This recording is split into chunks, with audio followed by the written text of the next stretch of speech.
Okay, welcome to Into the Channel podcast, primarily about women's football. I am your host, Dino De Cespedes, and as always, I am joined by my co-host, Mr. Grant Engel. What is up, man? I'm feeling all right, buddy. I'd say that was a pretty full and eventful, in most places, eventful NWSL weekend for us. Big weekend. I think this was the first, post Champions League semifinals, this was the first, okay, full bore, all seven, let's go top to bottom, as much as I can squeeze in, considering all the life changes. This was a deep dive NWSL weekend for your boy. Nice. I'm glad to hear it. It's nice to be able to sit back, watch a little football, and now we get to discuss it all. Let's go. All right, man. Let's go. Big week, as mentioned, match week 7. Where do you want to get started? Let's get started with a frosty beverage to commemorate this weekend, NWSL match week 7. I'm with it. There we go. Delicious. Cheers. Cheers to you. And I would say, for the most part, we'll give you guys a little insight as we go through this. For the most part, what do you say we just kick it through chronological order? Love it. Let's go. I think these two matches kicked off at the same time, but just for shits and gigs, we'll start with Houston-1, Racing Louisville 2.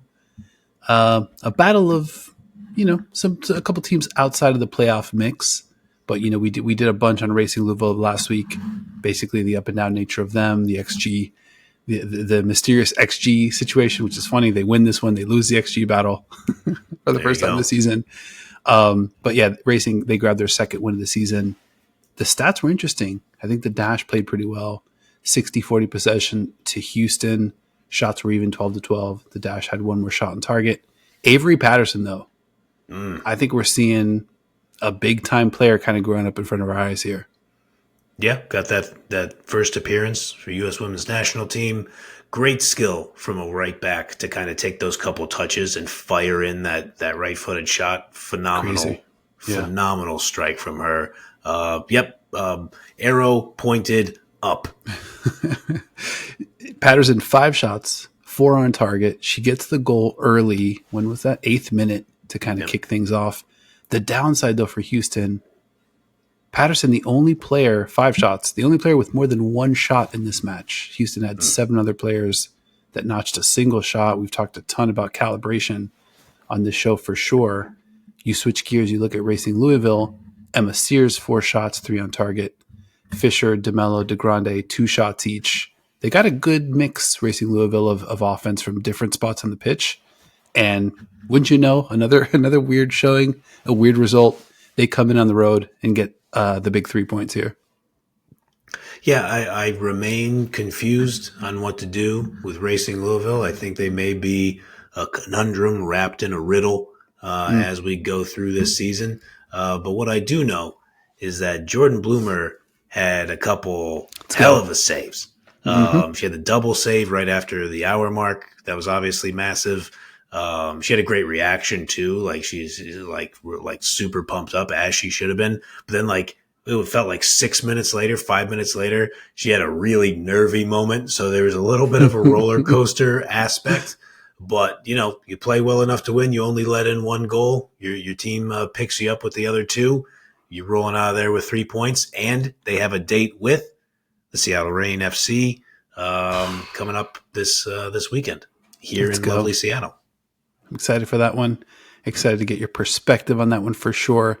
But yeah, basically, Louisville, they don't take any points if not for Bloomer in this one. You look at the goalkeeping on the other side, Jane Campbell, a little bit of a rough go. So 3 saves off of 5 shots on target. Bad mistake right around the 20-minute mark when Fisher scoops her to equalize, where she's just kind of caught way off her line for no real good reason. Just kind of way out of position. Gets beat there. And then the second goal, what was that? Oh, yeah, that was the DeMello, just a sizzler of a ball upfield that finds Emma Sears right in stride. Absolute dime. I mean, Sears can't do anything but smack it past Jane Campbell in that one. Rough, not the best Jane Campbell performance, but I thought Louisville grabbed the points here, deserved the 3 points. And yeah, I think we'll see. They're sitting in 11th, still well outside the playoff mix, but obviously we've talked about it long season. Anything else to take away from this one?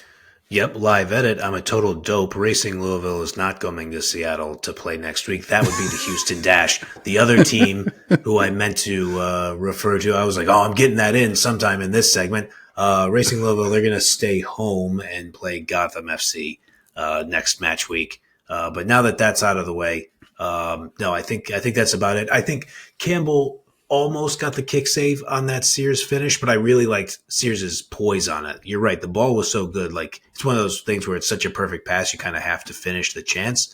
But the youngster's poised to kind of say, okay, I'm going to keep the shot low, tuck it past Campbell. Campbell got like a little bit of a boot on it, but just couldn't get there. Good football all around.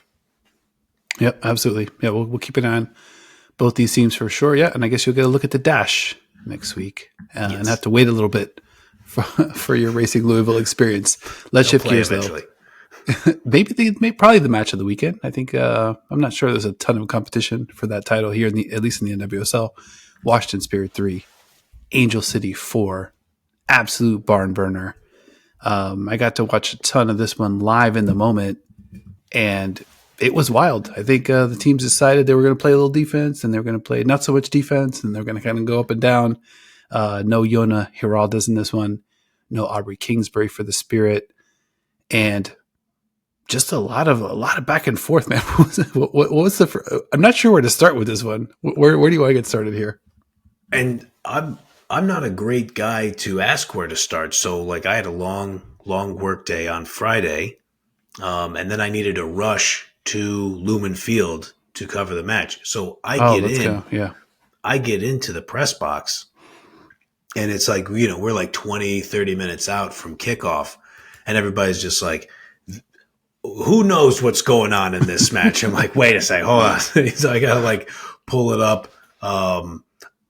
Just a couple of the takeaways. I mean, the reaction of the Thompson sisters, Alyssa assisting Giselle that goal.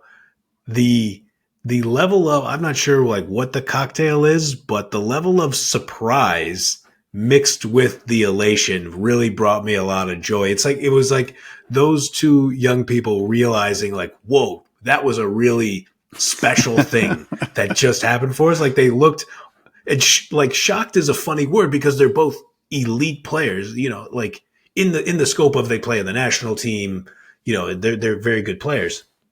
So they shouldn't be surprised that they made a great play. It was just it was clearly something washed over them that they were like, oh, this is a real moment that's happening. And that was very cool to see. I think part of it is, obviously like the different positions, because Giselle made the run from real deep. And if you see where she comes from, she is like just galloping, and she runs past two defenders, like past one and then cuts inside the other one. There's still another two that she doesn't quite reach, but she's in the mix of four defenders in there. And Alyssa, we've talked about like kind of her turning the page, kind of like unlocking more of the playmaking.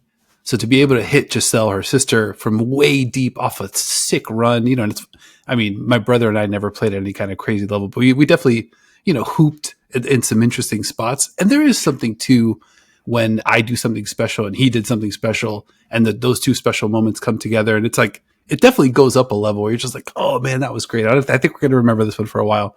Obviously, I feel like a jerk comparing our crappy celebratory moments to the Thompson sisters.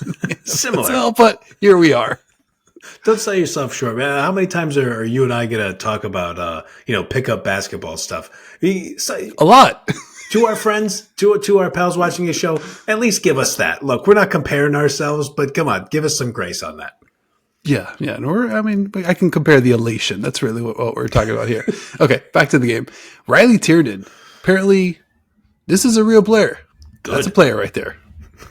Gets her fourth and fifth goal in this one, opens the proceedings in the eighth. We already talked about the Giselle Thompson goal in the 22nd to put Angel City up 2-0. But then the Spirit fight back. 2 goals before halftime. Esme Morgan, the 30th, assisted from Ashley Hatch. Gift Monday, assist from Rose Kawasi, which was on a very cool play where it kind of went in and out, pinged around, and Kawasi's like, this ball's getting to where I want to get it. Gift Monday kind of slots it in. Kawasi, interesting game. A player impossible not to notice. Little reckless, little fearless, all over the place. Just making stuff happen in pretty much the best ways. I definitely missed having the Kawasi minutes front and center. I thought she had a really big impact on the game. But yeah, this one goes into halftime 2-2 and an electrifying first half. Yeah, Gift Monday certainly has a lot of moves. Definitely has some acting chops. Got the penalty called back, but had the ref fooled on first blush. I thought that was pretty interesting. Yeah, you're 100% right on Rosemont Kwasi. Have kind of missed her. I've missed her addition to that squad. You know, obviously with Geraldes off the sideline, that's a little bit of a factor. But they're playing a European style. You talk about the way the ball is kind of like pinging around, and they have super athletes. It's a they're trying to implement, and I know it's a big capital B saying, but they're trying to implement some Barcelona stuff into their game. Like that's Geraldes' DNA. Like that has to be make an imprint on the squad. And you know the tricky thing is though, when you're dealing with just the rash of injuries that club is right now, they have good depth. They have good players. There's no relief on the schedule. You talk about Riley Tiernan's kind of ascension here. It's just going to be hard for them to manage these injuries. But if there are any clubs in the league that I think could handle those injuries, it's probably Spirit, Current, Pride. That maybe Gotham is probably right on the fringe there. So I'll be interested to see how they bounce back. And I'm not going to lose hope after 2 straight losses. Yeah, I think I agree with you. I mean, you talked about the injuries. I think it's taken with a little bit of a little grain of salt, I would say, because in this one, no Hal Hirschfeld, no Trinity Rodman, and there's something about those two players missing from the mix that was just like, ugh, this took a lot of bite, a lot of physicality, a lot of toughness from this team, a lot of defensive kind of like just harassment on the pitch, and Angel City kind of had their way a little bit. Let me see the stats here. I think that the shooting stats, they way outshot them. Angel City 22-11, 9-3 shots on target. Angel City 9 corners. Washington just 1. Angel City also dominates possession, almost 60-40. And this is all with Alexander Strauss coming in. So really, really nice performance from Angel City. Defensively, though, I thought Washington was really kind of Swiss cheese, and had a tough time dealing with that Angel City kind of like unpredictable attack. And then late in the match, what do we get? We get a cross coming in, a great, just an absolute divine Kristen Press flick just to get it over to who else? Riley Tiernan again, who smashes the ball into the roof of the net. I'm surprised the ball didn't just come out the other side. Just a ferocious finish there to kind of seal it. But a lot happened in this one. What do we take away from this one? Angel City is going to be good. You were all over this relatively early. I think we can start to. The evidence is mounting that they're going to challenge for things. Shout out to our guy Michael Cockayne, the internet's greatest Angel City FC supporter and analyst. Frankly, dropping knowledge in the YouTube comments, letting us know what to look out for Angel City. And we just got to see some players get back for Washington. And, Croy Bethune, she gets some minutes, doesn't have a huge impact in this one, but she shouldn't yet. She's coming back off a major injury that had her, out for months. It's just going to take a little time for Spirit to get it going. But, we still have 19 matches left to play. Yeah, I think no Kruger in this one, no Lacey Santos in this one. Exactly. Ton of talent missing. And Washington still almost pulls it out. But, I mean, tough to come in and win on the road. Props to Angel City for coming in and taking 3 points and carving out a nice spot in the standings. They're well in the playoff mix here. One more Friday match on this NWSL slate. That was your Seattle Reign hosting the league leading Kansas City Current.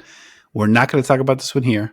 That one will work its way into a part 2. But I don't know, give the audience a little aperitif on what to expect in that part 2. Obviously, a surprising result. Seattle Reign 1, Kansas City Current 0.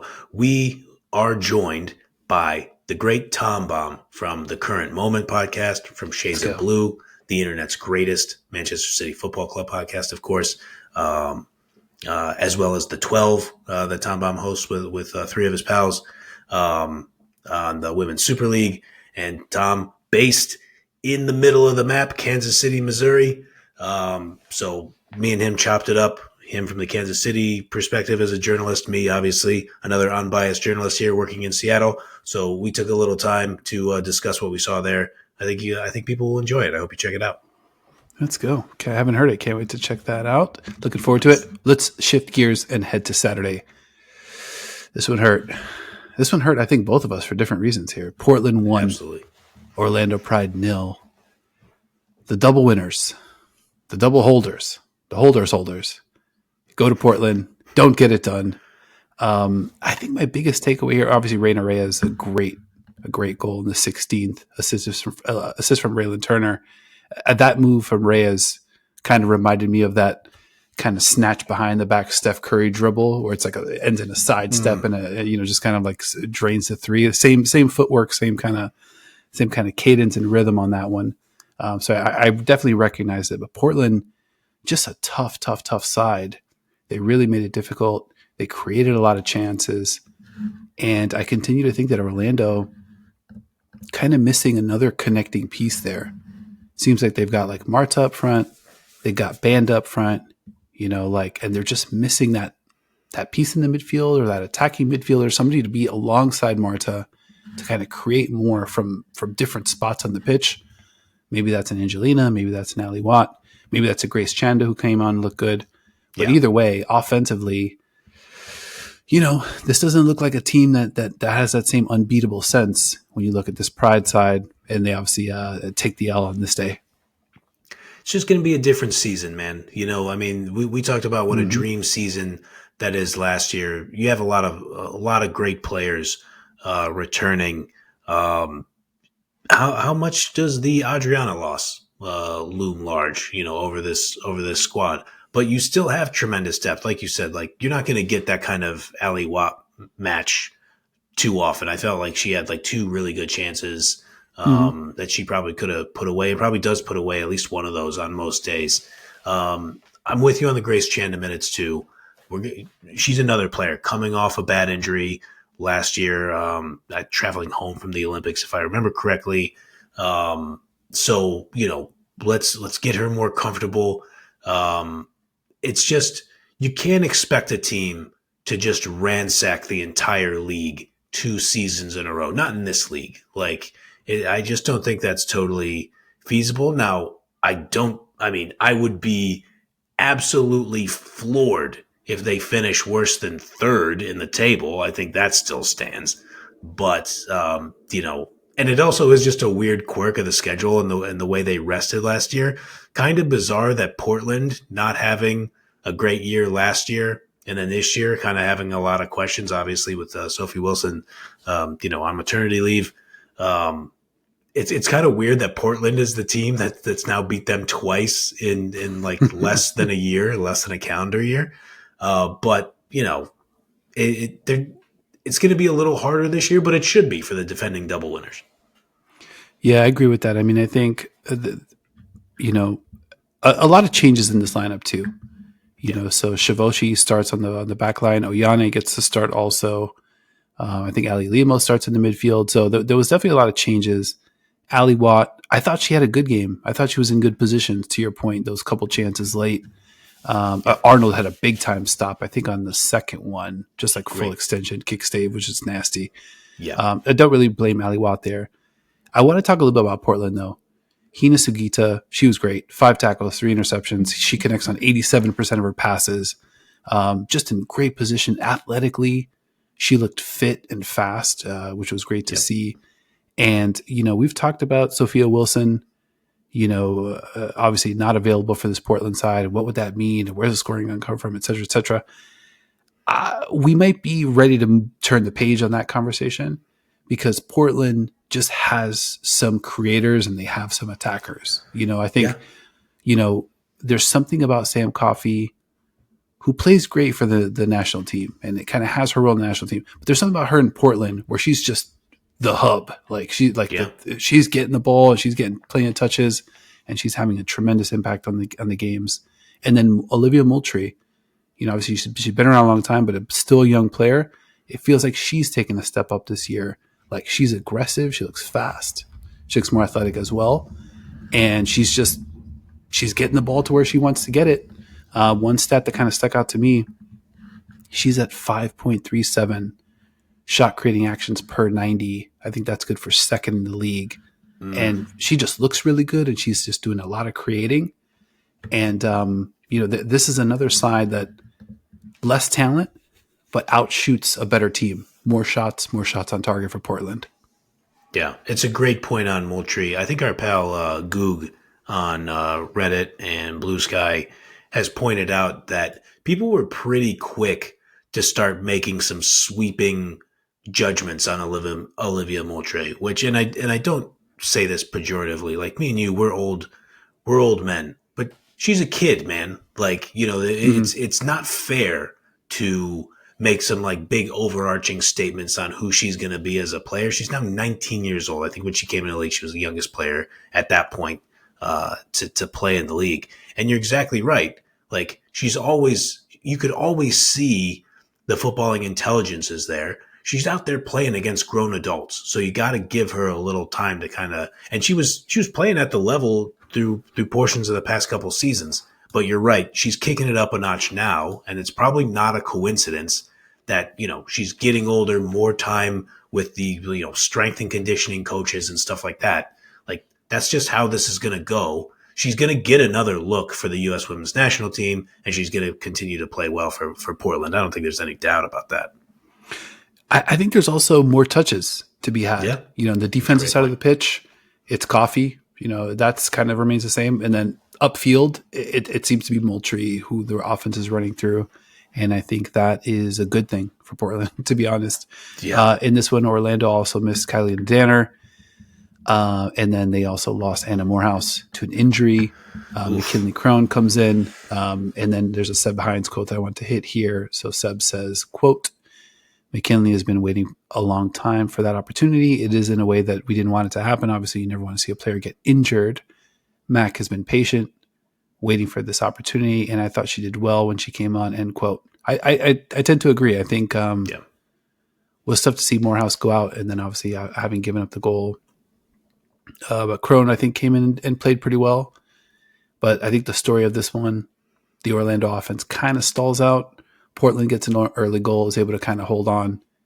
And then they walk away with 3 points. Now Orlando, they've lost 2 of 3. Seb Hines, I mean, firmly in the hot seat, sort of in the hot seat. Mm-hmm. Is the seat relatively... No, I'm just kidding. We'll take him at Manchester City. I bet you will.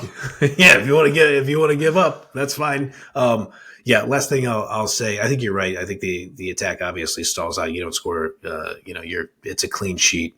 Shivosi looked good. I thought that was interesting. Obviously, you lose a lot losing Kylie Danner. Like, you already know what time it is. I think you and I have said multiple times, her and Sams are likely the best center back duo in the league. But Shivosi definitely looked interesting. So I think that's 22 years old, I want to say, somewhere in that ballpark. So Seb keeping that recruiting train, keeping that depth going. Yeah, and I think like a good spot to get some minutes for some players that might not just be in the starting lineup week in, week out. So I think a good look for the team. But hopefully we can get things back on track in Orlando. Hopefully they could get things back on track over there on the other side of the country here. Mm-hmm. Let's slide back out west though. Utah Royals 0, North Carolina Courage 2. Utah just having a rough go of the whole season here, and on the flip side, the Courage maybe starting to get back on track. I don't know. What's the first thing that stuck out to you with this one? They, with Nozor Nosa, Tanaka not in the starting 11 for Utah, coming back from an injury. Utah needs a lot of things to happen. I mean, they need to get healthy. They need to start generating some chances. It's not entertaining to watch. It's not pleasant to watch. Yep. Ali Sentnor is trying to drag the team in the right direction. And I don't mean to like blame everybody else around her, because I think there are some things that there's some decision making that maybe Sentnor could be doing better. But obviously she's a young player too. Having a rough go of it. Pretty well said, my good man. I think that's just what's kind of happening all the way around. And then they have to play a team coached by Sean Nahas with a lot of good veterans and a good defensive team who just got like a little bit of a shot in the arm after that dramatic win over Kansas City. It was not in the cards for Utah, and it's looking like this season. I know we said we got a lot of matches left. This one's barely hanging on to the rails, buddy. Yeah, I agree with that. They look to be in some trouble for sure. They did manage 9 shots in this one to North Carolina 16, but just 1 on target. And I think if memory serves, it was a Sentnor one from distance that provided no sweat whatsoever to North Carolina. And then I think outside of that, defensively, the passing stats, the possession, those were all fairly even. Ashley Sanchez, though, 3 shots on target, 1 goal in this one. Her sprint onto that loose ball was that was something. I love when the ball's just kind of knocking around. All right, the game that I like to play is like, who's going to get onto the end of this one? And she just flies into the frame. Her last 2 matches, she's got 5 shots, 5 on target, 2 goals. She's on absolute fire. And there was just good, distribution from the Courage side. We talked about that earlier. They had 3 players attempt 3 different players attempt 3 shots. So they definitely were spreading it around. And then the last shot here, Shinomi Koyama, 20 years old, 7 appearances, 3 starts. The only player with more shot creating actions per 90 than Olivia Moultrie is Shinomi Koyama, 6.45. Good for best in the league. Also mentioned on the broadcast, Shinomi is best friends with Manaka Matsukubo. So that's pretty cool too. That's kind of maybe the source of the chemistry. But yeah, it's nice to kind of see this North Carolina Courage side maybe turning the corner here. Only a matter of time. And, I can't remember what the exact Nahas quote was, but the announcers were talking about it, where he had said something about Jaden Shaw to the effect of, when the numbers looked like they did in the last match, I couldn't start her after that. Like, I can't start anybody after kind of the performance that she put in, which, I like that kind of honesty from a coach. And again, we don't know these people. But Jaden Shaw, from everything I've seen, strikes me as a player that goes, okay, bet, yeah, I didn't play great in that last appearance. That's not going to last because I worked too hard and I'm too smart and I'm too gifted of a player to do that. So I'll be interested to see how Shaw starts to kind of fit back in. And we knew it was going to take some time anyway. It took a little longer than we expected. Even in a young season, they had a weird stretch to start. It would be a fool's errand to count out the North Carolina Courage, though. Yeah, I definitely agree with that. I mean, it's almost as if Jaden Shaw's explosive, introduction to the national team is kind of working against her from this standpoint. If she was a player that just kind of like, shot 2 fastballs at the goal, and we're just like, oh, whoa, where'd that come from? But she doesn't score. You almost feel like she gets more of a pass, and she's considered one of the young American players that could be coming next. But I think she started out so hot that, the expectations just they ballooned to like a massive extent. And even still, this is a player that goes from San Diego to carry North Carolina. And this Courage team has played 7 matches. And this is a 20-year-old player. Like, I think, we could all kind of benefit from a little pumping of the brakes to give Shaw a chance here. But I think either way, Sean Nahas and them girls in the Courage they're definitely kind of putting it together, after a rocky, choppy, weird kind of slog of a start to the season.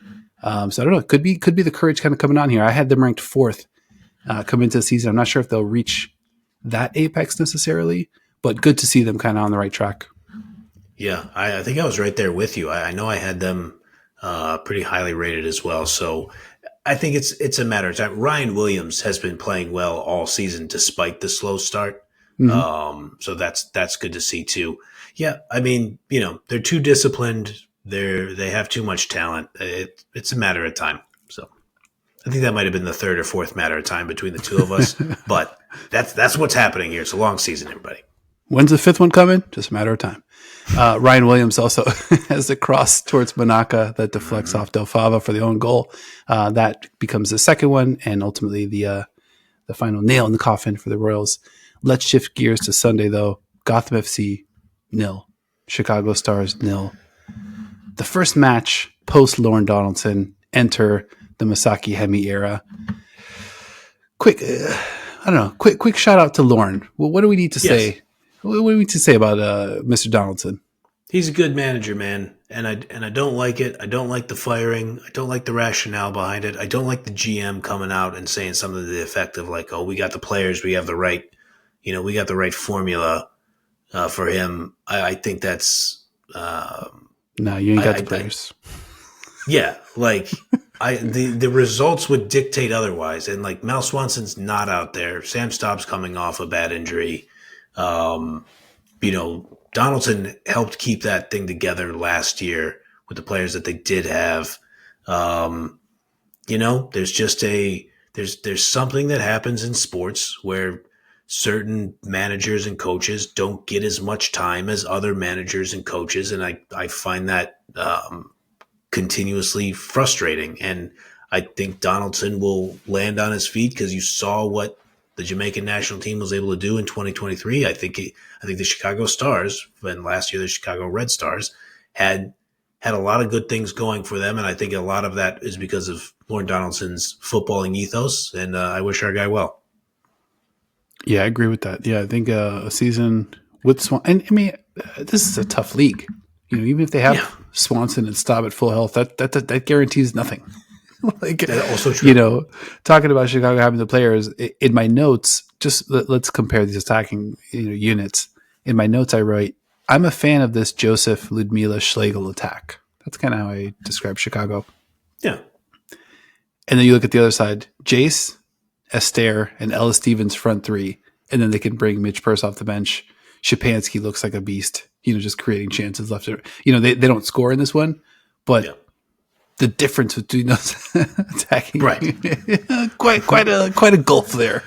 Yeah, I mean, hard to line up that way. I just don't like any time somebody from the front office is just like, well, they have the players. It's such a chicken shit way to be like, I did my thing. I don't know what that guy's problem is. It's just come on. I gave him some great players. Now just speaking of great players, Alyssa Nair, probably the player of the match. 5 saves, 5 shots on target, busy early, tested in a big way late as well. So she definitely logged the full 90 plus and was active kind of all the way through. Big game from Alyssa Nair.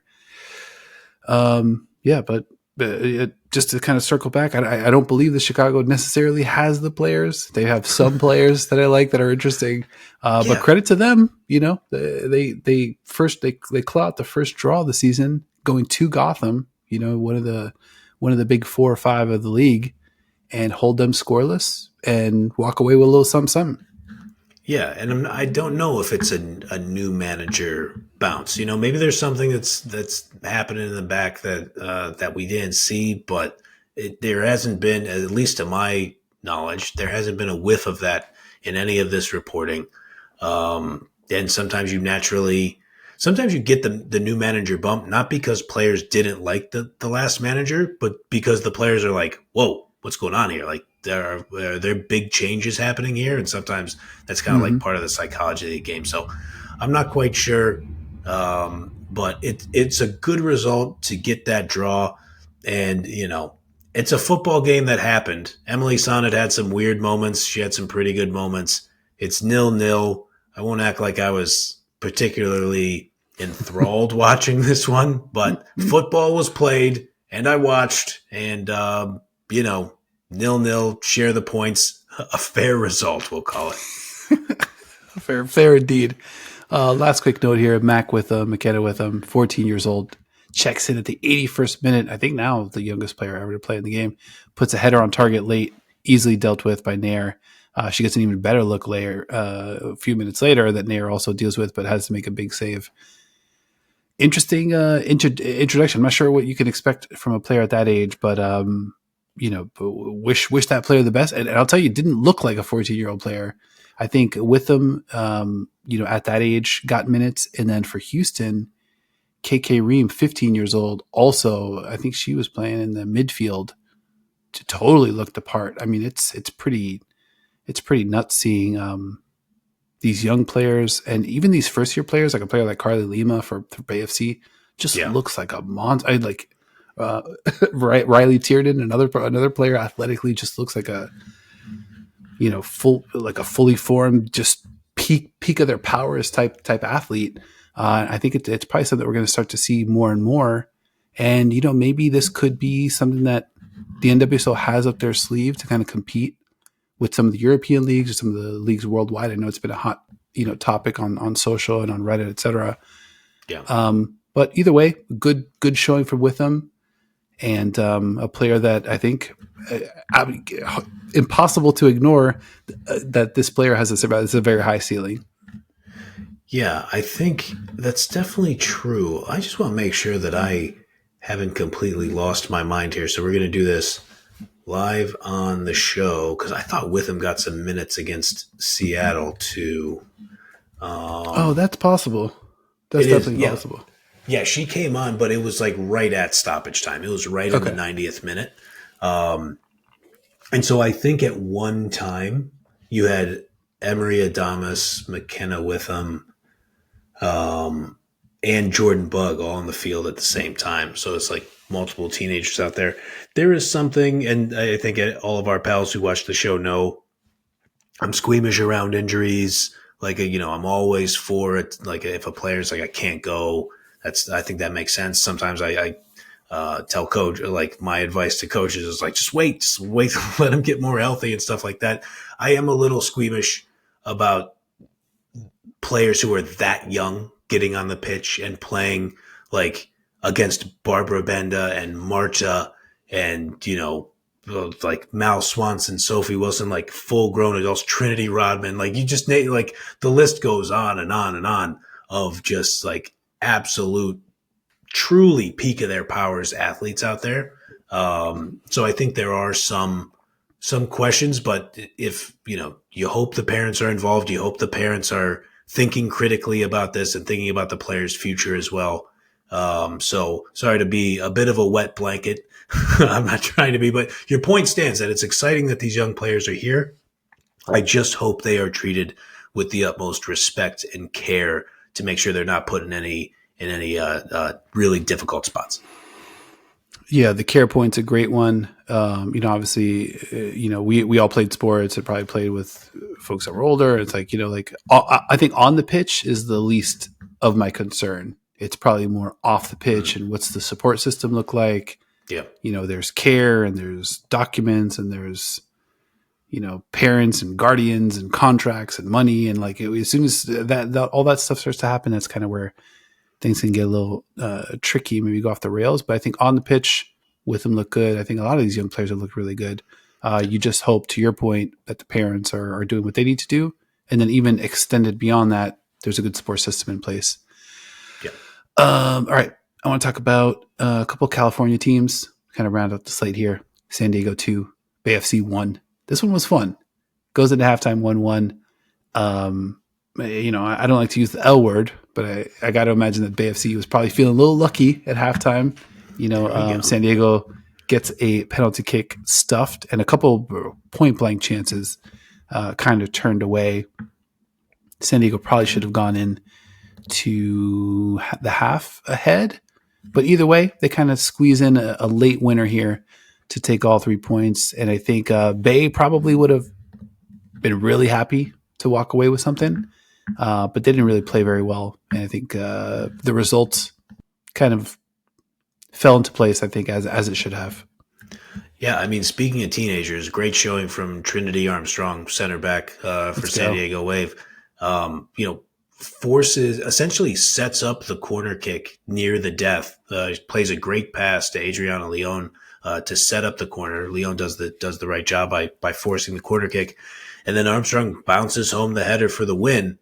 And everything's coming up San Diego right now, man. I mean, they, third in the table after that victory, running at the goal, playing extremely well. We had our questions coming into this season. We had our shoulder shrugs. We had our eye rolls. Your guy, Jonas Eidevall, comes in from Arsenal with some questions around him and how players, like working with him after a few months. We're still in the early stages, but it's so far so good. I would say so. He's got the attack looking really good. All the player moves that have been introduced. I think Kenza Dali is a great example. Yeah. So this is a player that I'm like, okay, like we've seen Dali play. She doesn't look like this tremendous standout player in Europe. Definitely not at the level of Cascarino. There's something about both of them kind of coming over and the chemistry kind of from day one. And then Gia Corley, another young player from coming over from Germany, who just looks awesome. Like the attack is like it's hard to contend with. They come from different angles. Cascarino one-on-one is just nothing you can do. She's just a real problem. Dali can put the ball anywhere. And then I was marveling a little bit at Hannah Lundqvist, who kind of gets on my radar last year when she joins the Wave. Prior to that, 2 seasons at Atletico Madrid, and then prior to that, 1 season at Hammarby. And Dama Svensson, obviously, this is a Swedish player. I was shocked to learn she's 22 years old, Lundqvist. Jeez. For some reason, I'm like, it's probably, I'm not sure if she had international appearances, but I'm like, oh, this is a player like a 27, 28-year-old in her prime. Okay, this is a good person to kind of fit in that spot. And now we don't have to worry about it for the next season or two. She's 22 years old, just like Wild. Rock solid. And you can see that that's one piece that was going to stay there, with the changeover to Eidevall. And then now it's like, let's kind of build pieces that are in that same rhythm. And the chemistry just looks great. Yeah. No, I think that's spot on. I mean, Lundqvist looks like maybe not like a centerpiece, but a solid building block, in the context of the team. Kaylin Sheridan, you already know what you have back there in goal. Can you get players to come to San Diego? I mean, just in the last year, you mentioned Dali, you mentioned Cascarino, Maria Sanchez comes over. Like, you're going to be able to attract talent. And I think now, obviously, like early on, I was like, okay, it's looking all right so far. I'm going to reserve judgment. I continue to be moved to the line of this might be a real thing. I'm getting there. I don't want to stay. I'm not staking any claims yet because I can't swing so wildly from, what's this team going to look like to they're definitely a top 4 seed. I mean, they're sitting in 3rd right now, but my mind can be changed by evidence, and that evidence is mounting. Yeah, top 4 is going to be a dogfight because it's going to be Gotham, Washington. And you could have some new faces kind of spring up there, along with Casey and Orlando. I think they'll definitely be in the mix. Defensively, I think they've got something. They play tough. They've got good goalkeeping, and I don't know, not a ton of tape on them. And I think it wasn't as if we went into the season being like, this team's they're in trouble. We came into the season being like, what is this team going to look like? Because this is a completely different outfit and just so many variables. It was easy to kind of be like, I don't know about this. But to their credit, they kind of pieced together something that, I don't know, maybe it's got some flavor to it. Definitely looks like it. All right. So we will keep tracking that. I think this might be the end of part 2, my good man. I'm sorry, the end of part 1. Mm-hmm. The end of part 2 will be coming very shortly. But end of part 1, 6 of the 7 matchups. In part 2, definitely stick around for that. Our guy, Mr. Grant Eagle, we'll be talking to Tom Baum from Shades of Blue from the Current Moment podcast, and chopping up that big Seattle Reign upset of the Kansas City Current Yeah, they just the march to the playoffs continues. Definitely stick around for part 2. All right, man. Anything else you want to hit before we get out of here? I think that's it. I mean, Tom Baum, predictably great. Anybody who's out there on these women's football internet streets knows this about Tom Baum. We hit everything from we talked about Claire Hutton, we talked about Sam Meza, like 2 young midfielders on each side. Obviously, we talked about what the offense looked like with minus Chewinga for the first hour of the match. We got into some of the Vlatko, Laura Harvey chess match. A lot of ground covered. And just, a warning, and this shouldn't dissuade anybody. Everybody should be more psyched about the episode. Like Dino mentioned, Tom Baum from the Shades of Blue podcast, the greatest Manchester City Football Club podcast in the universe. Tom Baum was wearing a Manchester City jersey. I obviously wearing my Mr. Rogers sitting at home in my office hoodie with the City crest on there. There were a couple City references in the interview. That's just going to happen when you get me and him on the show. But I promise it's good stuff, and Tom covers the current better than anybody. So I recommend everybody watch. Awesome. Can't wait to watch. Can't wait to listen. All right, man. This has been another episode of Into the Channel. Thank you for hanging out. If you enjoyed the show or love women's football as much as your boys do, make sure you're kicking with us each and every single week. Like if you liked, subscribe, follow YouTube, Spotify, Apple Podcasts, wherever you like to watch or listen. Leave us a review over your favorite podcast app. We want to hear from you. We love hearing from you. Links to all of our socials except one in the show notes of this episode. And a big thank you to my co-host as well, Mr. Van Engel, for being my running mate in the tip as the tip of the spear of this two-headed attack on offense. I appreciate you, bro. Likewise, buddy. Pip and Jordan. Peyton to Kemp, Curry and KD. I feel like we're probably Curry KD status, maybe more than some of those others. Yeah. But Cascarino, Dali, you already know. There we go. That's what I'm talking about. Right there. Thank you everybody for watching, for rocking with us, and we will see you all next time.